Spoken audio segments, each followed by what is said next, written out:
The NBA preseason has been going on, and we've seen a lot of really impressive, but also disappointing performances so far, so I want to talk about it.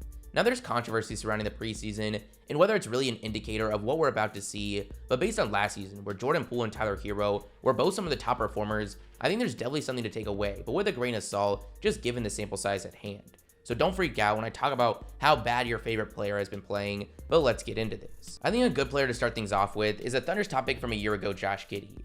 He had an interesting rookie season. He was a triple-double machine, proved to be one of the best passers in the league from day one, but he did struggle with his efficiency. Everyone was hoping that would be the biggest change this season, and based on the preseason, that looks to be the case. In his 4 games, he stuffed the box score as usual, averaging 14, 6, and 7, averaging just 24 minutes, but he shot 53% from the field and 43% from 3.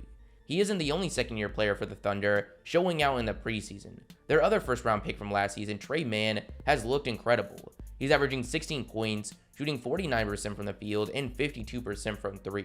The scoring really seems to be there for him. We saw that in flashes last season. I see him being one of the league's elite 6-man very, very soon. Today's video is sponsored by PrizePicks. It's a sports pick'em site that just makes watching the games a little bit more fun than they already are, and it's actually legal in most US states. We did it last season, it was a ton of fun, and I couldn't be more excited to get back to making entries. And for the start of the season, they actually have some pretty awesome promos for you guys. For opening night, they have Curry's stat at just half a point. I know that's a lot to ask, but I think he can get there.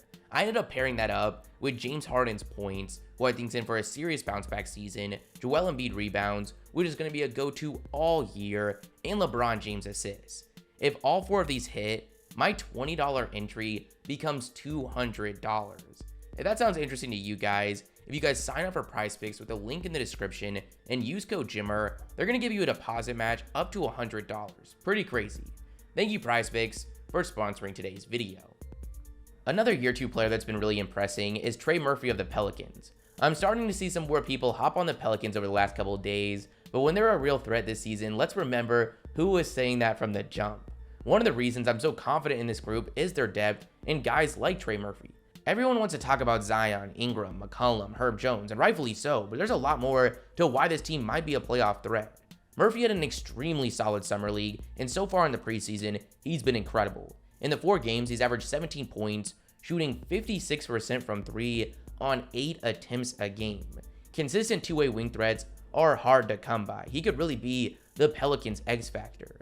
Those were some second-year players impressing, but there's actually quite a few doing the exact opposite. One of those players being last year's #1 pick in the draft that I think everyone is expecting a big year 2 from, Cade Cunningham. It's been a struggle so far. In his 4 games, he's getting a solid 26 minutes, but he's averaging just 11, 5, and 5, shooting 31% from the field and 22% from 3.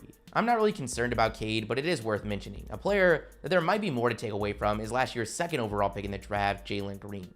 He's averaging 18 points a game, and he's actually shooting pretty well from 3, but he's shooting just 37% from the field. Now this is interesting to me as I'm still expecting a great season from him, but we're forgetting that his incredible end of the season stretch honestly saved him from an extremely disappointing rookie campaign. For the first 45 games of the season, he was shooting just 38% from the field and 31% from 3. But then when he closed the year out, averaging 28 points in the last 10 games, shooting 43% from 3 on over 10 attempts, something that people thought would be one of the more inconsistent parts of his game, the concerns were just wiped away. We've seen some fluke end of the year stretches for rookies. Hopefully, this is a similar situation to what we saw with Trae Young, rather than a guy like Josh Jackson. Then you got the Warriors' top pick from last season, Jonathan Kuminga. There's no denying he looked incredible at moments this past year, but he struggled to shell out a consistent role, especially towards the end of the season. The Warriors have a lot of decisions to make soon, decisions that only got more complicated with this whole practice fight situation. Fans are hoping that a successful year from Kuminga can give them more flexibility with those decisions, but it didn't look great for him in the summer league, and so far in the preseason, he's averaged just 8 points, getting 25 minutes a game, shooting 38% from the field and 22% from 3. The athletic profile is incredible, the potential is ridiculous, but I definitely think he's still a lot more raw than most realize, putting his role with this team in a weird spot given their championship hopes. Now let's get into some rookies, which should be fun.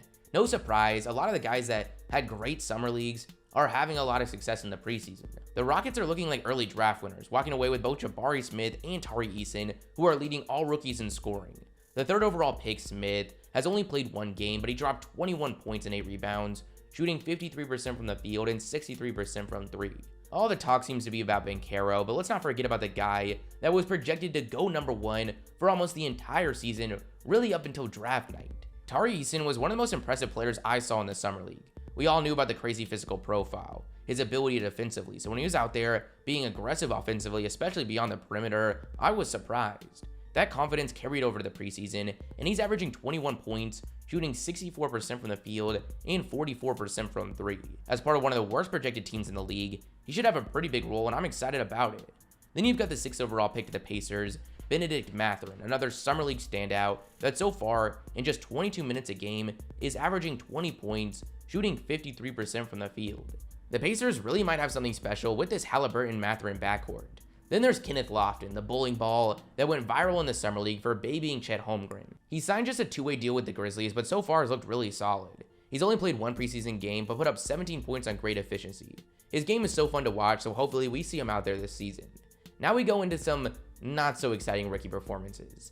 The big time favorite to win Rookie of the Year and the number 1 overall pick in the draft, Paolo Banchero, has gotten off to a pretty slow start. In his 4 games, averaging 24 minutes, he's put up 13 points a game, shooting just 43% from the field and 25% from 3. I'm not worried about his future at all, but I will say it has made me a little less confident he's just going to walk away with Rookie of the Year, considering the play of guys like Jabari Smith and Keegan Murray. The 5th overall pick to the Pistons, one of my favorite rookies this year, Jaden Ivey, has also gotten off to a pretty slow start offensively. In his 4 games, he's averaged 12 points, shooting 34% from the field and 14% from 3. He's also been averaging 4 assists, but to 4 turnovers. The upside is crazy for Ivey. He's the most explosive player in this class, alongside a guy that can slow the game down in Cade Cunningham. I'm bullish about this group, but I do think it won't be smooth sailing, especially to start the season. I think it's going to take some time for Ivey to adjust. Scouts were already concerned about the 3-point shooting, and it's safe to say he's not going to be able to rely on his burst in the same way he did in college. Then you've got the mystery of the draft, Shaedon Sharpe. No one knew what to expect from him, as we didn't see him past high school and he got injured just minutes into the Summer League. He was a top-ranked player in his class that many had as a top 3 pick a year from now before jumping straight to the league. He could have came out and made everyone look silly for letting him fall to 7, but it doesn't look like that's going to happen, at least immediately. He averaged 11 points in his 5 preseason games, shooting 44% from the field and 21% from 3. Someone I actually have legit concerns for is Johnny Davis of the Wizards. I thought Davis was great value in the draft, but so far, he hasn't even looked like a 2nd round selection. Now, I'm not saying that won't change, but during the Summer League, it was ugly trying to watch him create his own shot. And now in the preseason, he's averaging 3 points, shooting 12% from the field, and a whopping 0% from 3. It doesn't take a genius to know that's not great. Lastly, I just want to go over some notable names to let you know how they've been doing. You've got LiAngelo Ball, who is a surprising addition to the Hornets roster. He's played 3 games for an average of 5 minutes, where he shot 1 for 5 from the field. It's hard to say if he's going to be able to hold on to a roster spot, but I really hope he does. You've got Scottie Pippen Jr., son of, well, Scottie Pippen, who has struggled to get it going so far, averaging less than 6 points through 5 games, shooting 36% from the field and 18% from 3. Then there's Mac McClung, who dominated this year's Summer League, landing him a spot with the Warriors. I was legitimately excited, but sadly, he managed just 1 preseason game where he made 4 of his 6 shots, including his only 3-point attempt, before getting waived. He was then picked up by the 76ers, but waived once again, and is expected to play in the G League. Now, for obvious reasons, I wanted to focus on young players for the preseason, but there's one veteran I want to mention, and that's Lakers guard Kendrick Nunn. He had a great start to his career, but after going to the Lakers before the start of last season, he missed the entire year due to injury. He's back, and we really didn't know what to expect, but so far he's looked very solid. He's averaging 14 points, shooting 48% from the field and 39% from 3. If the Lakers are going to get back to contending, he might end up being a big part of that. Now, what you want to take from the preseason is up to you. I just want to let you guys know what's been going down. If you guys are excited for next week, smash a like button, smash a sub button. The consistent uploads are back. I'll catch you guys next time. Peace.